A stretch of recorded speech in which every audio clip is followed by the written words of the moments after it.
Albinism എന്ന് പറയുന്നത് ഒരു ജനറ്റിക്കൽ കണ്ടീഷനാണ്. അതായത് ജനിക്കുമ്പോൾ തന്നെ നമ്മുടെ ശരീരത്തിൽ നിറം കൊടുക്കുന്ന മെലാനിൻ എന്ന് പറയുന്ന പിഗ്മെന്റ് ഇല്ലാതെ ജനിക്കുന്നതിനെയാണ് നമ്മൾ ആൽബിനിസം എന്ന് പറയുക. അത് മനുഷ്യരിൽ മാത്രമല്ല, എല്ലാ ജീവജാലങ്ങളിലും ഉണ്ട്. അതായത് നമുക്ക് ശരീരത്തിന് കറുപ്പ് നിറം കൊടുക്കുന്ന ആ ഒരു പിഗ്മെന്റിനെയാണ് നമ്മൾ മെലാനിൻ എന്ന് പറയുക. ആ മെലാനിൻ നമ്മുടെ ശരീരത്തിലില്ല.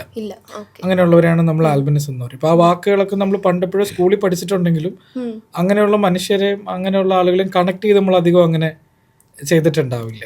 കാരണം അത് കളറ് മാത്രം ഒരു വ്യത്യാസം എന്നാണ് ആളുകൾ പൊതുവെ ധരിച്ചു വെച്ചിട്ടുള്ളത്. ചില ആളുകൾക്ക് തെറ്റിദ്ധാരണയുണ്ട്, ഇത് എന്താ പറയുക ഒരു വെള്ളപ്പാണ്ടാണ് അല്ലെങ്കിൽ പടരും എന്നൊക്കെ പറയുന്ന പല ഇതൊക്കെയുണ്ട്. എക്സാക്ട്ലി അത് അങ്ങനെ ഒന്നുമില്ല.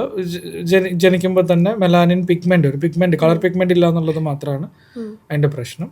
പിന്നെ ഒന്ന് രണ്ട് പ്രത്യേകതകളുണ്ട്. ഈ മെലാനിൻ ആണ് നമ്മളെ അൾട്രാ വയലറ്റിൽ നിന്ന് പ്രൊട്ടക്ട് ചെയ്യുന്നത്. അതായത് വെയിലിൽ നിന്ന് പ്രതിരോധിക്കുന്ന ഇത് ഈ ഒരു പിഗ്മെന്റ് ആണ്. ഇപ്പൊ നമ്മുടെ ശരീരത്തിൽ ആ ഒരു മെലാനിൻ പിഗ്മെന്റ് ഇല്ലാത്തതുകൊണ്ട് അൾട്രാ വയലറ്റ് സാധാരണ ആളുകളെക്കാൾ കൂടുതൽ ശക്തിയിൽ ഏൽക്കുകയും അൾട്രാ വയലറ്റ് അടിച്ചാൽ ഉണ്ടാകാവുന്ന സൂര്യാഘാതം മുതൽ മെലനോമ വരെയുള്ള ക്യാൻസർ ഉണ്ടാവാനുള്ള സാധ്യത സാധാരണ മനുഷ്യരെക്കാൾ ഒരുപാട് അവർക്ക് കൂടുതൽ. അതുകൊണ്ടാണ് ഈ വേനൽ കൂടി വന്ന സമയത്ത് ആൽബിനിസത്തെക്കുറിച്ച് കുറച്ചുകൂടി പറയേണ്ടതുണ്ട് എന്ന് വിചാരിക്കാനുള്ള ഒരു പ്രധാനപ്പെട്ട കാരണം. കഴിഞ്ഞ വർഷമൊക്കെ ചൂടിന്റെ അങ്ങേയറ്റമായിരുന്നു.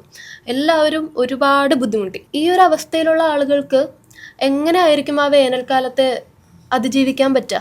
വലിയൊരു ക്വസ്റ്റ്യൻ ആണ്. കാരണം ഞാൻ ഇപ്പോഴും ഒരു വളരെ ടെൻഷനിൽ നിൽക്കുന്ന ഒരു സാഹചര്യമുണ്ട്. കാരണം എന്താന്ന് വെച്ചാൽ എത്രയൊക്കെ നമ്മൾ സുരക്ഷിതമായിരുന്നാലും ഒരു മിനിറ്റ് സമയം പോലും മതിയാകും ഇത്തരമുള്ള ഒരാളെ ഒന്ന് പൊള്ളിക്കാനായിട്ട്. അത് ആ പൊള്ളല് സാധാരണ നമ്മൾ വെള്ളം വീണ് പൊള്ളുന്നത് പോലെ എണ്ണ വീണ് പൊള്ളുന്നത് പോലെ ഒന്നും അല്ല ഈ അൾട്രാ വയലറ്റ് റേഡിയേഷന്റെ ബേണിംഗ് എന്ന് പറയുന്നത്. അത് ഒരു 3-4 സ്റ്റേജിൽ സംഭവിക്കാം. പെട്ടെന്ന് നമ്മുടെ സ്കിന്ന് പെട്ടെന്നൊന്ന് ചുമക്കാം. അതൊരു വലിയ സീനല്ല. സാധാരണ ആളുകൾക്ക് ഒരു ടാൻ അടിക്കുന്ന പോലെ ഉണ്ടാവത്തുള്ളൂ. പക്ഷെ അതിനപ്പുറത്തേക്ക് പോയി കഴിഞ്ഞാൽ ബേൺ ചെയ്ത് സൂര്യാഘാതമാകാം.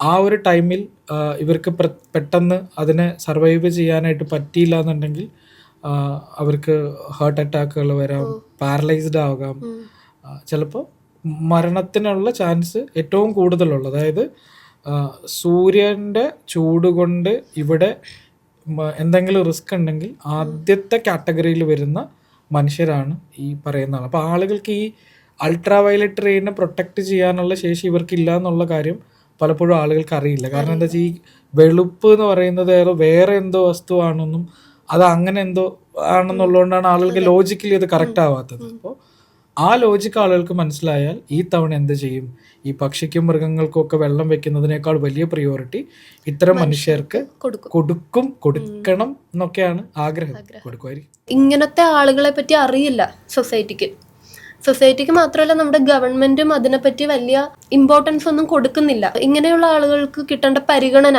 കിട്ടുന്നുണ്ടോ? അങ്ങനെ ഇല്ല. കാര്യം എന്താന്ന് വെച്ചാൽ നമ്മൾ ഗവൺമെന്റ് എന്തെങ്കിലും ഒരു കാര്യം ചെയ്യണമെന്നുണ്ടെങ്കിൽ അത് ഗവൺമെന്റിന്റെ ശ്രദ്ധയിൽ പെടണം. ഒന്നുകിൽ അതിന് അക്കാഡമിക് റെലവൻസോട് കൂടി അതിനകത്ത് ഉണ്ടാവണം. അത് ഉണ്ടാവുന്നത് നമ്മുടെ സെൻട്രൽ ഗവൺമെന്റിന്റെ കീഴിലുള്ള പോളിസികൾക്കനുസരിച്ചിട്ടാണ്. അല്ലാതെ ഒരു വ്യക്തിക്കോ അല്ലെങ്കിൽ ഡോക്ടർക്കോ അല്ലെങ്കിൽ ഒരു അസോസിയേഷനോ ഗവൺമെന്റിനെ ബോധ്യപ്പെടുത്താം എന്നുള്ളത് മാത്രമേ ഉള്ളൂ. അതിനെന്തെങ്കിലും നടപടി ഉണ്ടാവണം. ഇപ്പോൾ സ്റ്റേറ്റ് ഗവൺമെന്റ് പോലും ഒരു കാര്യം ചെയ്യണമെങ്കിൽ അതിന് കൃത്യമായ സെൻട്രൽ ഗവൺമെന്റിന്റെ പോളിസി പ്രകാരമേ ചെയ്യാൻ പറ്റത്തുള്ളൂ. അപ്പോൾ ഇത് ബൈ ബർത്തിൽ തന്നെ സംഭവിക്കുന്ന ഒരു ജനറ്റിക്കൽ കണ്ടീഷൻ ആയതുകൊണ്ട് ഇതിനെ ഒരു എന്താ പറയുക ഒരു ഡിഫറെൻ്റ്ലി ഏബിൾഡ് കാറ്റഗറിയിൽ നമുക്ക് പെടുത്താൻ പറ്റത്തില്ല. ഇപ്പോൾ ഈവൻ ഒരു 10-30 കാറ്റഗറീസ് നമ്മൾ ഈ പറഞ്ഞ ഡിഫറെൻ്റ്ലി ഏബിൾഡിൻ്റെ കാറ്റഗറിയിൽ വന്നിട്ടുണ്ട്. അതിൽ ഏറ്റവും അവസാനം പെടുത്തിയിട്ടുള്ളത് നമ്മുടെ ആസിഡ് അറ്റാക്ക് വന്നിട്ടുള്ള അങ്ങനെ വിധേയമായ ആളുകളെ കൂടി വരെ നമ്മൾ എന്ത് ചെയ്തിട്ടുണ്ട്, UDID കാർഡ് കൊടുക്കുന്ന പരിഗണനയിൽ പെടുത്തിയിട്ടുണ്ട്. ഇത് രോഗമല്ലാത്തതുകൊണ്ടും മറ്റു തരത്തിലുള്ള ഈ നിലവിലുള്ള ക്രൈറ്റീരിയയിൽ ഇതൊന്നും പെടില്ലാത്തതുകൊണ്ട് ഇതൊരു ഡിസേബിലിറ്റി അല്ല. അപ്പോൾ അതാണ് ഒരു കാരണം. ഈ രീതിയിൽ അതിനെ പരിഗണിക്കാൻ പറ്റത്തില്ല. പക്ഷെ ഇങ്ങനെയുള്ള മനുഷ്യരെ പരിഗണിക്കപ്പെടാറുണ്ട്. കാരണം ഈ ശരീരത്തിനകത്ത് മെലാനിൻ കണ്ടന്റ് ഇല്ല എന്ന് പറഞ്ഞു കഴിഞ്ഞാൽ എവിടെയും ഇല്ല എന്നുള്ളതാണ്. അപ്പോൾ കണ്ണിൻ്റെ കൃഷ്ണമണിയിൽ പോലും ഉണ്ടാവത്തില്ല. അപ്പം അതുകൊണ്ട് തന്നെ ലൈറ്റ് ഭയങ്കര സെൻസിറ്റീവ് ആയിരിക്കും. ഇവരുടെ ഒരു കാഴ്ചയൊക്കെ ഒരു 20% ഒരു ആവറേജ് അത്രേ കാണത്തുള്ളൂ.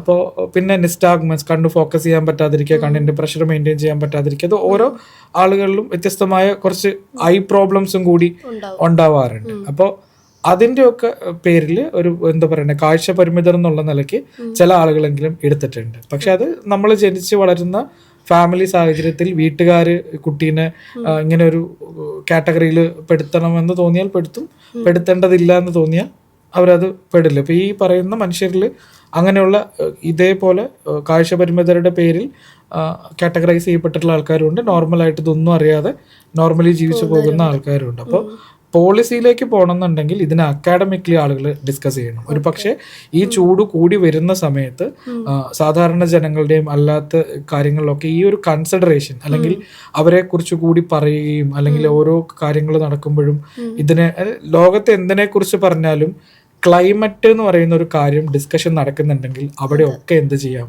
ഈ ആൽബനിസം എന്ന് പറയുന്ന വാക്കുകൾ ചേർക്കാം. ലോസ് ഏഞ്ചൽസിൽ തീ കൊണ്ട് ബഹളമാണ്. അതായത് വരാനിരിക്കുന്നത് എന്താണെന്നുള്ളതിനെ കുറിച്ചൊന്നും ഒരു ധാരണയും ഇല്ല നമ്മളെ സംബന്ധിച്ചിടത്തോളം.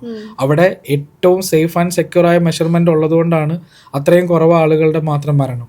ഇപ്പോൾ നമ്മൾക്ക് വരുന്ന വാർത്തകളൊക്കെ അനുസരിച്ച് ഇത്തവണ 2-3 ഡിഗ്രി സെൽഷ്യസ് കൂടുമെന്നാണ് നമുക്കിവിടെ പറയുന്നത്. അപ്പോൾ അവിടെ ഇതിന് പരിഗണിക്കപ്പെടണമെങ്കിൽ എന്ത് വേണം?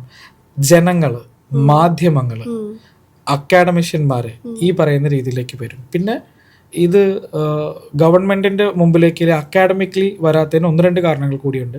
ഇപ്പോൾ ഒരു നമ്മൾ ഡിഗ്രിക്ക് പൊതുവെ PGക്കും MPhil ഒക്കെ പഠിക്കുന്ന PhD ഒക്കെ പഠിക്കുന്ന സമയത്ത് പല വിഷയങ്ങളിലാണ് നമ്മൾ എടുക്കുക. ആൽബനിസവുമായി ബന്ധപ്പെടുത്തിയും അങ്ങനെ അധികം പഠനങ്ങളൊന്നും നടന്നിട്ടില്ല. അതിന് കാരണം എന്ന് പറഞ്ഞു കഴിഞ്ഞാൽ ഇവിടെ എത്ര ആളുകളുണ്ട് എന്നുള്ള സർവേ നടന്നിട്ടില്ല.